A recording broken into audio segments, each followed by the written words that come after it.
This was on the top of my list of bloodlines to cover because I have no clue if this is just me. When I think of outside the main clan bloodlines, the Nagaraja or the Flesh Eaters are the first thing I think of, which I think I can just blame Bloodlines 1 for this because there is a side quest with a Nagaraja that's pretty memorable, honestly. They're a pretty cool, unique bloodline. Main kicker, I'll just, nip this in the bud right here. They don't drink blood, they eat flesh, hence one of their names being the Flesh Eaters.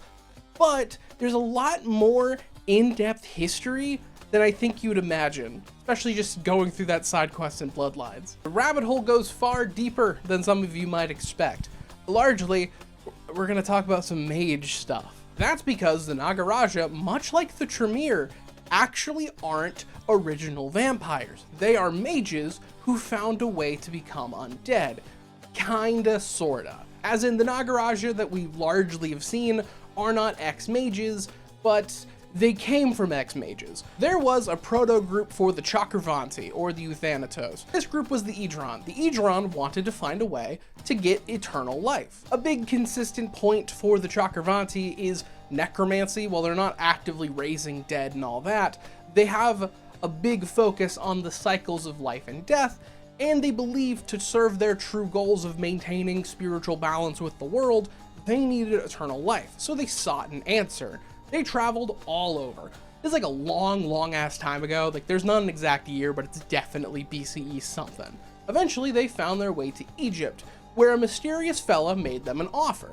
This offer was he would teach them the spell of eternal life. All they had to do was help him out and defend a place. This was a pretty good deal, all on honesty, which they had no idea the true thing they were signing up for, because this random stranger, they literally had no way of knowing it. They knew this guy was powerful in some way, but they didn't know that he was a mummy named Inuhatan. And this mummy was in charge of Enoch. He was in charge of checking out, making sure Enoch was chill down in the Shadowlands in the underworld. And then secondarily, if he had this group watching over Enoch that would secondarily serve as protecting him whenever he's asleep and needs to regenerate, as that is the thing mummies have to do. So the Idron took the deal and they got the spell of life, the mummy spell of life.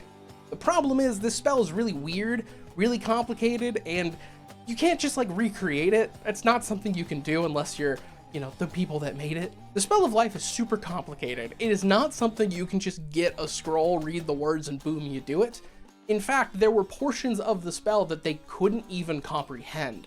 So they just patched in the holes with their own magic. These Idron that were successful, key point is were successful. There were a chunk of people where this didn't take, it kind of just fucked them over or killed them. These successful Idron became known as liches. This is lich with the E at the end, but the program kind of goes like this. You take your avatar, you sever your ties to it, and then immediately after you sever it, you grab all those pieces of your avatar, place them into stasis. Then you make a cool potion, you drink it.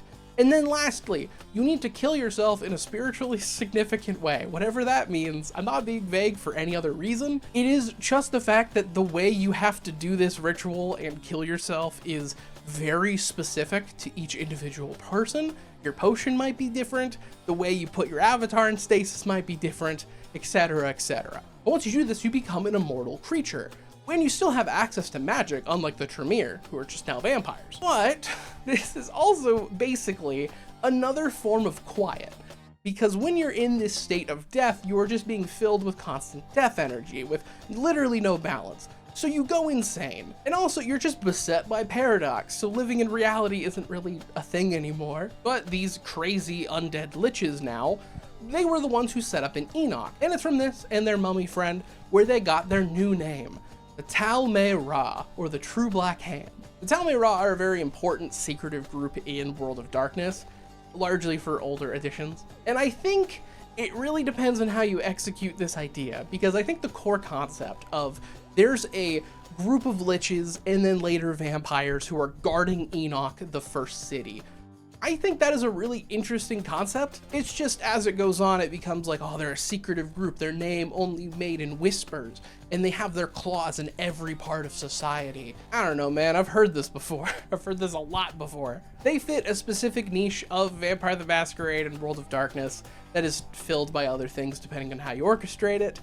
And it's something that really clearly isn't 5th edition anymore because this is not the scale of vampire. This is a faction that really served for worldwide plots, not like local city plots. But I am getting a little ahead of myself. I have to finish up the history of the Nagaraja. The problem is, their history at some point just becomes the history of the Tal'mahe'Ra, so I have to describe it in some level, but I got a little bit more history to go to. But at the point where we actually are currently in the timeline, the Nagaraja as vampires, they're not a thing yet.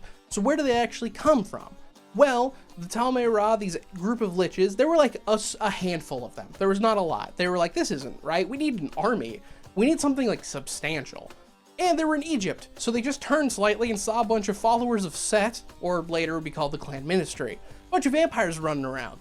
So they just decided to work with the materials they had. They would find a bunch of Setites, they would kidnap them, take all of their blood, subject them to experiments, but with that blood they would do some rituals. Rituals designed to purify the vampiric blood. Essentially getting that vitae, but removing everything about vampirism from it. And then they would inject it into people, their mortal buddies and friends and followers. Now, this did turn you into a vampire, but this isn't a get out of jail free card. You can't just be a vampire with 0 of the downsides. So this comes about with their new bane. Their bane being they need to eat flesh to satiate their bloodlust. The Nagaraja, instead of just 2 fangs, have a full set of just jagged, sharp teeth. So much that they have to hide their teeth in public, they don't smile or talk much around mortals. And also probably other kindred, because every other kindred thinks they're fucking weird and creepy. But like I said, they have to feed from flesh. And it is deadly every time they do this, because they literally are just grabbing, taking chomps out of you, eating your organs, stuff like that. You're not gonna live.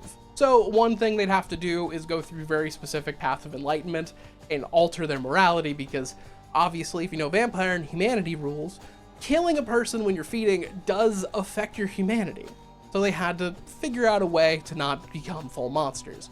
But a bunch of them did actually. A bunch of Nagaraja are just like creepy, horrifying serial killers. As well, one key issue they faced was the fact that these had to be fresh corpses. You couldn't just dig up bodies and eat rotten flesh. That would do nothing. You need to have that blood and that vital energy in it.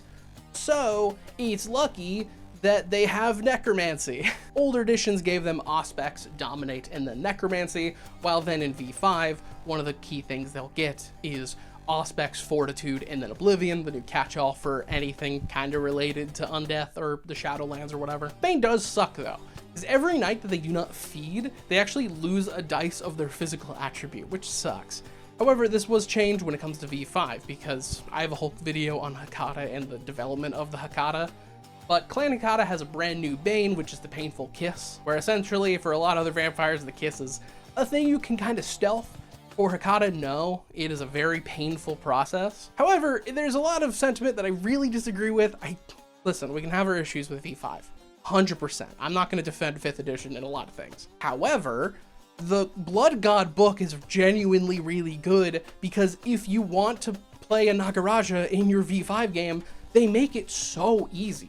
So all you have to do is tell your GM, hey, I want to use the Nagaraja rules in here. You get the proper disciplines that make up the Nagaraja, and then, just for free, there's actually a bane you can pick up for just character creation, like a disadvantage, that makes you have to eat flesh and organs to satiate that hunger. Then, secondarily, this is a homebrew answer, but I don't think it changes anything if you play a Clan Hecata, change the disciplines, and then ask your GM if I can have the other bane, like from the older editions, if I need to eat flesh. Not gonna hurt anything. Because even then, the compulsion, which is just a fascination and like a real interest in death, guess what? That's just canon to the Nagaraja, even in older editions. Or alternatively, here's a lore book that just gives you the Nagaraja thing right at the start, and then a bunch of extra goodies. So it's the thing I will never accept, is that Clan Hecata and V5 took all of the necromancy clans and actually erased them. That is not true. They're playable. You just need to read this book, which is genuinely good. But anyways, back to Egypt. I'm sorry, I have to jump around. I still will. This is, like I said, it's a weird one. Everything was all hunky-dory until 450 CE. Because this would have the Tal'mahe'Ra, the True Black Hand, would split in half. There was an event known as the War of the Betrayers. It is incredibly vague what that even was or means. Basically, all that happened is the Tal'mahe'Ra split in half. One half going to the Western Hand, other one the Eastern Hands. And what this actually means, to cut this short, there are a bunch of Nagaraja who know of the name the Tal'mahe'Ra. They know they have a connection to it in some way. They know they have a connection to Enoch and the Shadowlands, but they have absolutely zero association with it. Which, this is a funny little observation. It is the exact same way us Americans just kind of think of ancestry. A Nagaraja can talk about the heritage of being part of the Tal'mahe'Ra and the protection of Enoch and all that bullshit. The same way I can say, hey, by the way, I'm like half Scandinavian. Do I have any family in Norway? Have I been to Norway? Not in the slightest. Okay, I've been dancing around it way too much. I need to explain what the Tal'mahe'Ra is. Because like I said, until we get to like 1999, basically, the Nagaraja history is just this. Largely because they don't have an antediluvian, like, at all. And usually for a lot of clan history, for a big portion of it, the history is just following around their antediluvian like a little puppy dog. But the Tal'mahe'Ra, they are a very mysterious group, a very suspicious and conspiratorial group, which is all code words for it's going to give you a lot of information that is mainly contradictory or so vague, it's up to the GM to decide what's actually canon. Very big broad strokes of this. Once I cover the 3 other bloodlines for the Tal'mahe'Ra, I'm actually going to make a video on them. But essentially, the belief is that the Tal'mahe'Ra's big thing is they're hanging out in Enoch, protecting a bunch of these coffins, these greater beings that are stuck in coffins, believed by some to be antediluvians. They're protecting these bodies until one day they will arise and they can bring around Gehenna. So all their plots are theorized to be ways to awaken the antediluvians to make Gehenna happen. So it is yet another secretive cult in World of Darkness that brings about horrible ruin and destruction through subterfuge, and their main goal is to end the world. I have never heard this before. To do this, they have their fingers in every single part of vampire society. Camarilla, the Anarchs, the Sabbat. You ever hear of the Black Hands of the Sabbat? Well, it's rumored that's by the influence of the true Black Hand. Rumored in the way that people say that, and then there's no understanding of like, well, what the fuck does that mean? Do we know if the philosophy or the history or anything's been influenced by this group? No? Okay, sure. That's a fun little thing I like about a lot of the references of the Tal'mahe'Ra. Words are like, apparently they're like this secret group. Which my question then is, if you're a secret society that's plans are so secret nobody notices, are you truly influencing society? It's a falling tree in a forest where no one's around, does it make noise? That kind of question. The Tal'mahe'Ra I like the concept of, but like, man, also is this a little dumb. Dumb in the way of the same way I think the Bali are dumb, because I do think it's largely the execution of this. The part I actually like, and the way I would run it if I'm doing this pre-1999, I really like the idea of just a group of vampires with this charge of protecting something very, very important. I think that idea is way cooler, like the Crypt Keepers and the Graveyard Keepers of the underworld, basically, for this one spot of very significant importance and will be important in the future. I like that a lot. I think that is a more interesting niche to fill than yet another conspiracy mystery group. Well, even more, because in current continuity, the Week of Nightmares eventually happened. So, to cut this very short, I have a whole video on the Week of Nightmares, you can watch that. But there's part I missed, and it's the part about the underworld, what happened. Because 2 nukes went off at the same time. The Technocracy was experimenting with a soul nuke, which was the memories of Fat Man and Little Boy, and then another guy, someone who was undead and part of Wraith, blew up his own bomb, and this exploded the 2 other soul nukes, and really fucked up the underworld. Really, the plan by that Wraith fella, I just forget it off the top of my head, was to destroy Enoch. And that's the thing, Enoch is fucked, Enoch is gone. So yeah, their plan failed, their one charge is just completely fucked. And this is where I think the cooler story comes in, because now you have a secretive group, a secretive death cult, a secretive whatever, that lost their charge. They fully failed. What do they do now? Because yeah, sure, you can claim you're part of this evil secret heritage and whatever, but it doesn't mean anything. You can't achieve your goal anymore. Enoch is gone. And this is what plays into the V5 timeline. Well, the V5 timeline does not talk about like the Tal'mahe'Ra or actually what the Nagaraja came from. It does mention with the family reunion that the Nagaraja, the flesh eaters, came in with the Hakata and started hanging out, and everyone just kind of knew they were involved in some horrible tragedy because they were in remnants. And everyone thought they were horrifying, creepy serial killers. Again, justifiably, because fun little fact with V5, the family reunion changed all these vampires' banes. However, a bunch of the Nagaraja, despite not needing to anymore, prefer the taste of flesh. So they still do it. They just like it too much. This is kind of how I'd run it. I think it is a more compelling story of having this like tattered history and like this history of loss and this history of failure and this history of, I mean, we once were important and now what the fuck do I do? I think that's a really cool vampire story, especially fitting what V5 is, being a very personal horror story. And that's personally how I would run the Tal'mahe'Ra. They were once a group with real significance, but yeah, what's the point of scheming if the plan's fucked? But I say this before making an actual video on the Tal'mahe'Ra. I want to compend my thoughts into one big thing because I have a big soft spot for things in WoD that are really, really dope concepts that then do not stick the landing, fall face first. And so I want to dig into and really figure out how much of the case for the true Black Hand that is. But anyways, that is it. But first and foremost, I want to thank my channel members who make all these videos possible. And then I gotta thank my top tier channel members, absolute legends. That being Eric Sheriff, Megas Cadron, Pork Chomp, and Czar Shadow. Thank you all so much. But yeah, I am back. I'm back from my vacation. I needed it.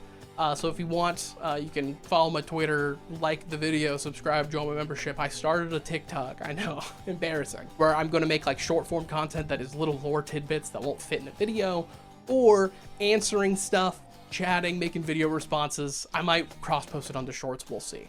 But links are all in my channel bio. You can just click that and click away. But yeah, that's going to be it.